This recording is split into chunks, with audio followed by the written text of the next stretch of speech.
Avez-vous déjà demandé ce genre de questions? Comment est-ce que les jeunes de la diaspora se développent ici au niveau du Brésil? Laissez-moi vous confirmer que le Brésil, c'est l'un des pays pour lequel aide les jeunes de la diaspora pour pouvoir atteindre ses objectifs. Et ensemble avec moi, nous allons interviewer un jeune de la diaspora pour lequel, ici au Brésil, le Brésil lui a aidé de pouvoir embrasser ses rêves. Voilà, c'est bel et bien moi, votre présentateur, RRC Lesana, Jared Lesana, ou autrement appelé Jarpi de King. Alors, j'aurais à inviter mon invité. Salut Ken. Salut Charles, ça va? Ça va bien, comment toi? Je vais bien. Merci pour l'invitation en tout cas. Vraiment, en tout cas, je suis ravi de te voir parce Ok. que ce n'est pas facile. Tu as laissé tout ce que tu as à faire. Ouais, mais je suis ici avec plaisir. Tu as donné ton temps pour pouvoir répondre à mon invitation. En tout cas, merci pour la sacrifice alors. De rien, je vous en prie. Vraiment. Ken, moi je te connais, Ouais. mais tu peux nous faire un briefing à ce qui concerne ton image? Ton nom complet, tu es qui? Tu es né où? Comment est-ce qui se passe ta vie ici au Brésil? Fais-moi d'abord un briefing de ton image. Ok.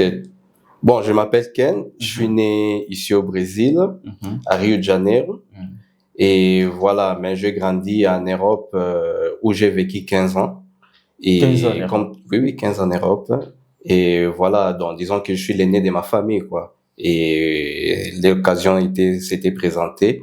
Et étant aîné de la famille, voilà, comme toute famille en Afrique veulent voir leurs enfants réussir en Afrique, voilà, l'occasion s'est présentée au passé. Et voilà, j'ai eu l'occasion de pouvoir voyager, poursuivre mes études en Italie. En Italie. Donc, tu es né ici au Brésil, Ouais. mais tu es passé en Italie pour pouvoir suivre tes études. Alors, quand est-ce que tu as quitté le Brésil? Bon, le Brésil, je n'ai pas assez... Tu avais quel âge, plus ou moins? Voilà, c'est ça. Je n'ai pas assez de souvenirs parce que j'étais vraiment très petit. Hein. Je suis né ici, c'est vrai, mais bon, j'ai quitté le Brésil environ une année, je crois. Une année d'âge. En tout cas, je ne saurais pas te dire. Ouais, mais cela n'était pas facile, hein? Cela n'était pas facile, mais bon, voilà. Si tu veux, je peux te raconter un peu mon parcours. On a quitté le Brésil, oui, j'avais à peu près une année, 2 ans. Nous sommes retrouvés au Congo. Et à partir du Congo que je suis parti en Italie.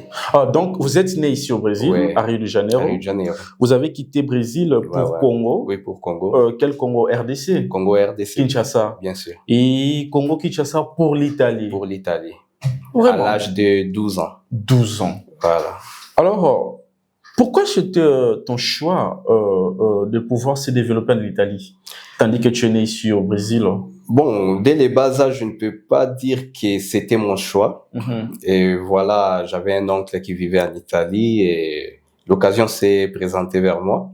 Et voilà, voilà pourquoi je voyageais pour aller en Italie pour suivre mes études. Tes études. Voilà. Donc, tu as fait toutes tes études en Italie? J'ai fait pratiquement toutes mes études à partir des lycées jusqu'à la faculté en Italie. En Italie. Tu as passé combien de temps en Italie? Bon, je dirais plus de 10 ans. Plus de 10 ans à peu près, bon, je peux dire 15 ans. Je saurais pas dire précisément, mais bon, on peut dire à l'environ 15 ans. Ok, alors, qu'est-ce que tu as appris en Italie? Quelles sont les études que tu as eu à faire en Italie? Bon, alors, en Italie, j'ai poursuivi mes études en agronomie et j'ai eu la chance de participer à un programme de financement. Et vu que l'Italie est parmi les plus grands producteurs de vin, et à l'époque, il y avait une très forte demande des professionnels d'agronomie qui travaillent sur ce secteur d'agronomie. Et voilà, l'Italie offrait des bourses d'études aux étudiants pour pouvoir, souhaitant poursuivre cette formation, quoi. L'occasion s'est présentée à moi et voilà comment j'ai décidé de poursuivre cette formation qui est, en tout cas, à l'époque, je me souviens bien, s'offrait de très bonnes opportunités, de nombreuses opportunités s'offraient, surtout au niveau européen. Et vu que l'Italie était l'un des plus grands producteurs de vin, et je me suis dit pourquoi pas. Voilà. Ok. Alors, après avoir fait toutes tes études en Italie en agronomie, Ouais. et comment est-ce que tu as continué à parcourir tes objectifs en Italie alors? Voilà, bon, comme toute Parle-moi jeune, d'abord de ta vie en Italie.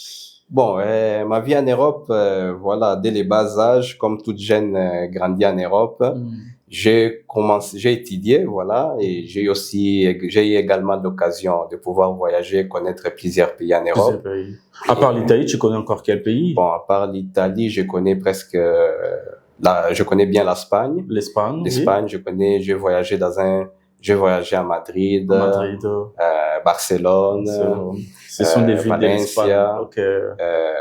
et voilà. Et une autre ville que je me souviens plus des noms. Je comprends.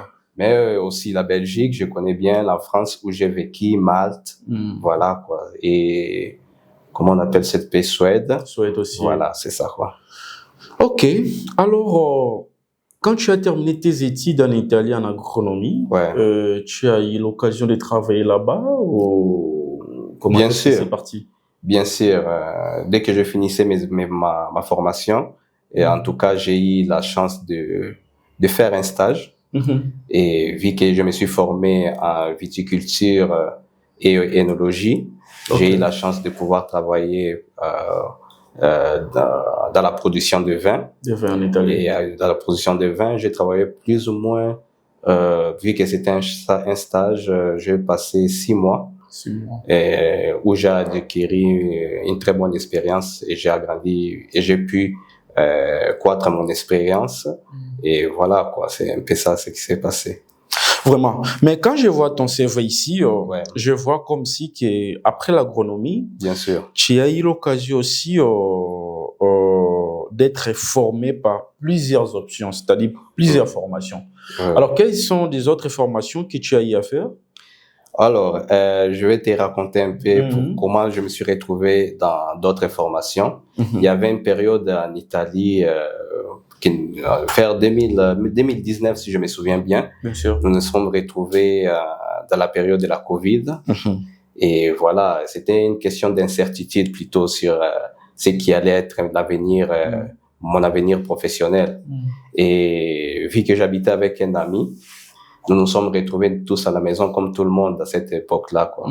Et je me suis demandé avec mon ami qu'est-ce qu'on allait faire parce que tu sais très bien, pour vivre en Europe, tu connais bien les coûts et les charges. C'est présent. Bien sûr. Et alors, on s'est demandé, on s'est posé des questions, on était très inquiets sur ce qui allait être notre avenir professionnel. Et on s'est posé un peu des questions, qu'est-ce qu'on allait faire pour avoir des revenus, pour pouvoir, qui allait soutenir nos coûts. Et voilà comment on a connu l'internet, des travail en ligne. En ligne, voilà. Et à l'époque, nous avons eu l'occasion de connaître l'e-commerce. Et c'est ce qui, bon, disons que dans cette époque, ça marchait bien, l'e-commerce. Mais cependant. Commerce en ligne. Les commerces en ligne. Online. Okay. Voilà, les commerces en ligne. Et vous avez appris ça à la maison, toi avec ton ami, ou vous êtes parti dans un centre de formation, comment? Voilà, bon, c'était en faisant nos recherches sur Internet, l'occasion nous s'est présentée et c'est pendant que nous sommes retrouvés sans compétences. Donc, on devait faire tout pour savoir comment créer un site en ligne et voilà comment nous sommes jetés dans la recherche de formation, toujours en ligne, pour pouvoir se former sur la création des sites. C'est voilà comment ça a commencé notre intérêt de pouvoir créer des sites Internet. Et nous avons aussi découvert le design, que c'est très fondamental. Ce n'est pas seulement créer voilà, du design. Ce n'est pas seulement créer les sites en question.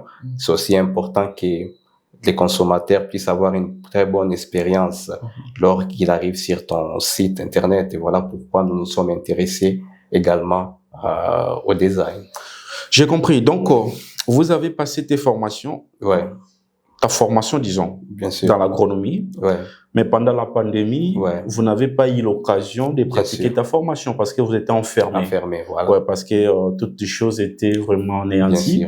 Et c'est par là que vous avez eu l'initiative, toi avec ton frère, de pouvoir embrasser le monde en ligne ou le monde d'Internet. Bien sûr. Et vous avez appris les designs, la programmation, vendre des choses ou des marchandises online. Bon, comment est-ce que c'est passé en Italie?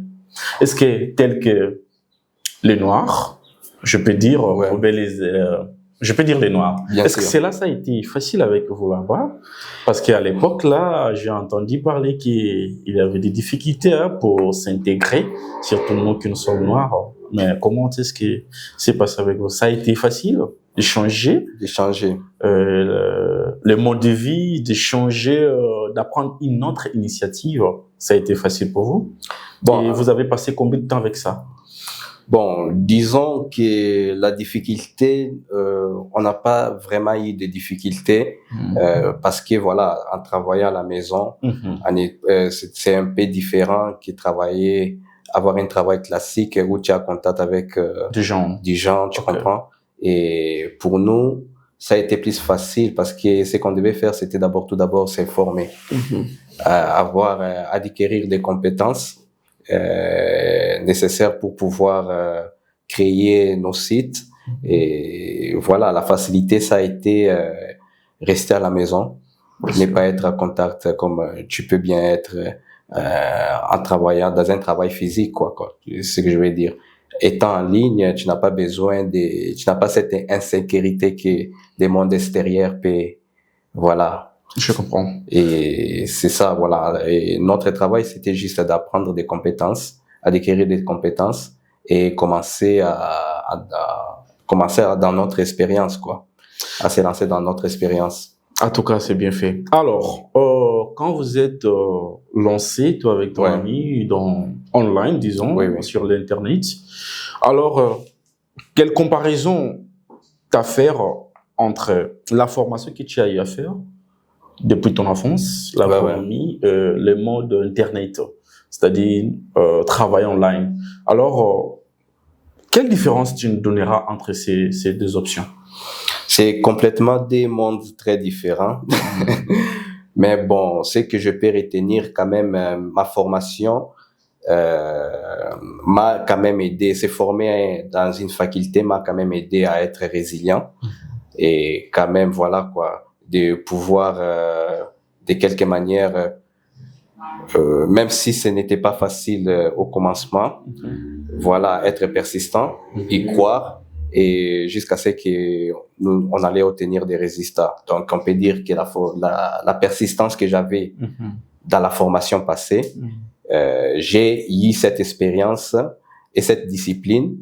J'ai continué, c'est cette discipline que j'avais dans la formation passée que j'ai continué d'appliquer dans la nouvelle formation pour apprendre de nouvelles compétences. Absolument. Et continuer à se former pour cette nouvelle formation, quoi. Formation que tu as eu. Ok.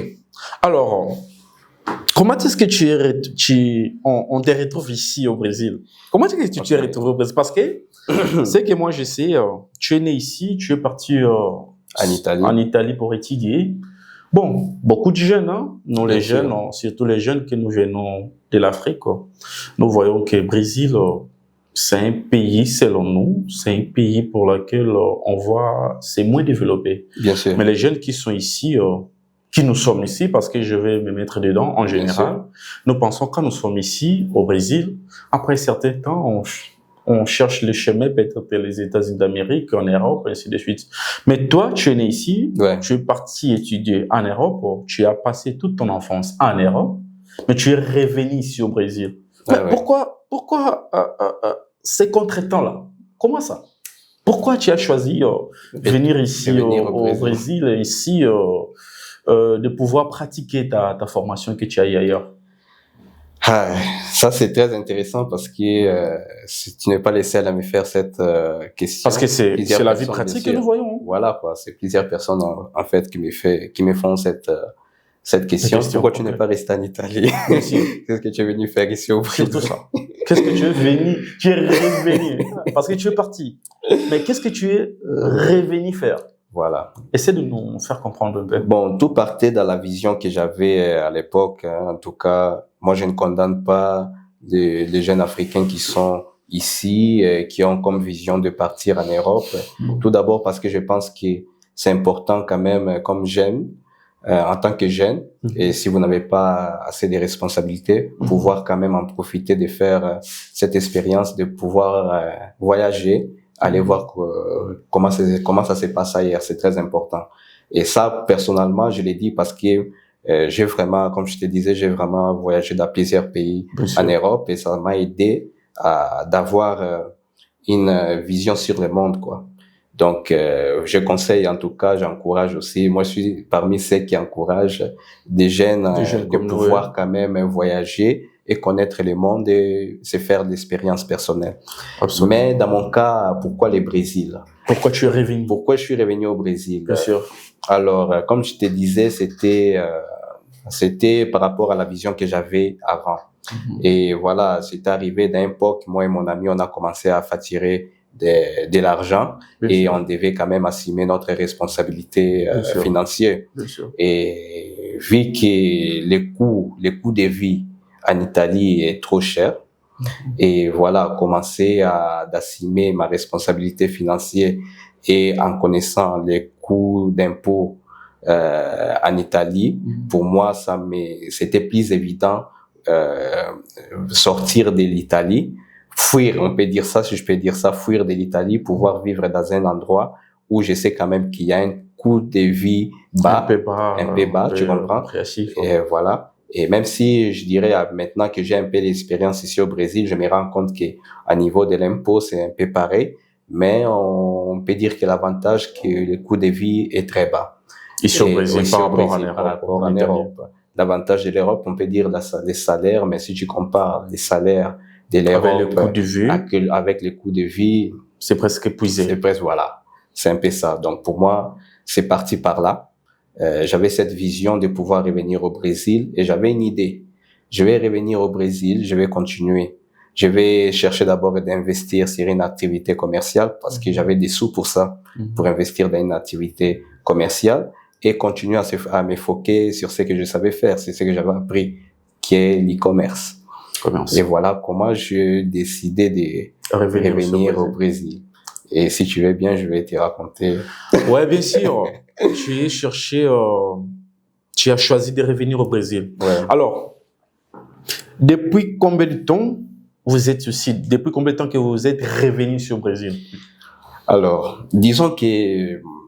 Ça fait combien de temps? Ça fait combien? La question c'est depuis fin 2021, c'était, si je me souviens bien, octobre de 2021. Donc, plus ou moins, vous avez 4 ans et quelques mois depuis que vous êtes ici. Ouais. Alors, vous n'avez pas passé ton enfance ici au Brésil. Bien sûr. Alors, vous avez choisi de revenir aussi au Brésil pour suite de coût de la vie. Bien sûr. Parce que là, la vie a été un peu chère par rapport ici au Brésil. Alors, essayez de nous faire la différence. Quelle est la différence que vous avez à noter entre l'Europe et le Brésil, surtout pour nous les jeunes, en ce qui concerne l'éducation, l'éducation professionnelle, tout. Faites d'abord une différence. Bon, je peux bien parler au niveau peut-être professionnel et au niveau des salaires, mais ça va être un peu compliqué pour moi parler au niveau des formations parce que je n'ai pas étudié ici au Brésil. Au Brésil, bien sûr. Voilà, mais bon, je peux faire un cas parce que j'ai des frères et sœurs qui vivent ici. Si je dois comparer, en Europe, il y a une très bonne formation. Bien sûr. Et voilà quoi. Donc, c'est très différent d'abord au niveau des formations. Je pense que en Europe, bien évidemment, le niveau est très supérieur par rapport au Brésil. Je comprends. Mais bon, ça c'est d'abord un pro au niveau des formations en Europe. Et bien évidemment, il y a des formations, des écoles privées qui peut être bien, qui peut se comparer à peu près comme les États-Unis, comme bien sûr l'Europe. Mais voilà quoi, ce n'est pas accessible comme ce n'est pas accessible à tout le monde quoi. Bien sûr. Et la comparaison que je fais, c'est au niveau des études publiques qui est accessible à tout le monde quoi. Je trouve que l'université publique de l'Europe est plus avancée qu'ici au Brésil. Plus puissante, je comprends. Voilà, quoi. Au niveau de la formation, en tout cas, c'est ça. Et si je dois comparer au niveau du travail, bien évidemment. Ouais, vie professionnelle, surtout ça. Parce que c'est ça qui est l'objectif de chaque jeune. Hein. C'est ça. Parce que nous pensons rester ou d'aller s'installer dans un pays pour lequel nous trouvons un peu bien sûr. La vie professionnelle, le salaire, le travail, que ça marche, on a des revenus, des sources qui peuvent nous aider à accomplir tout ce que nous voulons. Bien sûr. Alors, essayez de nous faire Est-ce que tu as eu l'occasion de travailler en Italie? J'ai eu l'occasion de travailler aussi en Italie. Oui, parce que vous m'avez dit que vous avez travaillé online. Oui, j'ai travaillé en ligne, mais bien évidemment, avant ça, pour soutenir aussi mes études, payer les loyers. Je comprends. Je faisais aussi un petit job, quoi. Mais ici aussi, vous travaillez? Mais aussi, j'ai travaillé. Ok, avant de parler d'ici. Là, pour que tu répondes dans cette question, alors, fais-nous comprendre, qu'est-ce que tu fais ici? Tu travailles parce que tu es formé sur des domaines différents. Voilà.